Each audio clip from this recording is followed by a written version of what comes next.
कि मैं पूजा पाठ बहुत करता हूँ या करती हूँ फिर भी मैं दुखी रहता हूँ। तो इस सवाल के रूप में मैं आपको, किसी नगर में एक निर्धन व्यक्ति रहता था, वह हमेशा दुखी रहता था। ठीक है।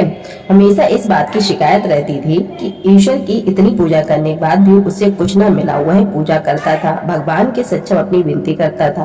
वो कहता था, हे प्रभु, मेरी पूजा में कहीं कमी रह जाए तो आप मुझे इतने कष्ट दे रहे हैं, कौन सा पाप मैंने कर दिया है तो उसके बदले में आप मुझे इतने दुख दे रहे हैं। आप मेरा पूरा जीवन इसी प्रकार दुख में बीतेगा। रोजाना यही बात पूजा करने के समय प्रभु के सामने कहने रोने लगे। आखिर में एक दिन भगवान उस पर दया ही आ गई। उस भगवान उसके सामने आए और कहा, बस तुम मुझसे क्या कहना चाहते हो, क्या चाहते हो? वह व्यक्ति प्रभु से बोला, प्रभु, मैं दूसरों की भांति सुख समृद्धि चाहता हूँ, अपना जीवन सुख से बिताना चाहता हूँ। ये सुनकर भगवान ने उससे कहा, बस सुख और समृद्धि उसके कर्मों के अनुसार मिलती है। तुम्हें लगता है कि तुम्हारे पड़ोसी तुमसे ज्यादा सुखी है, तो मैं तुमको दो थैले देता हूँ। एक थैले में तुम्हारे पड़ोसी की बुराई भरी हुई है और दूसरे थैले में तुम्हारे दोष शेष भरे हुए हैं। जो थैला पड़ोसी का, उसे पीठ पर लाद लेना, कभी खोल कर नहीं देखना, और जो तुम्हारा थैला है उसे खोल कर देखते रहना। इससे तुम्हें अपने दोष और कमियों को सुधारने का मौका मिलेगा और अपने थैलों को सामने की ओर लटका लो।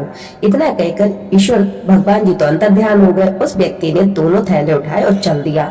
लेकिन उस व्यक्ति से एक भूल हो गई, वह अपना थैला पीठ पर लाद लिया और उसका मुंह बंद करके कस दिया और पड़ोसियों की बुराई से भरा थैला अपने सामने लटका लिया। वो उस थैले को मुंह बार बार खोलकर देख रहा था, दूसरों को भी दिखाता रहा था। इसमें जो उसे वरदान मांगे थे वो उल्टे हो गए। जब वरदान उल्टे हो गए तो उन्नति की जगह अवनति होने लगी। उसको पहले से ज्यादा दुख मिलने लगे। दूसरों की बुराई दिखाने की वजह से लोग उसे बुरा कहने लगे।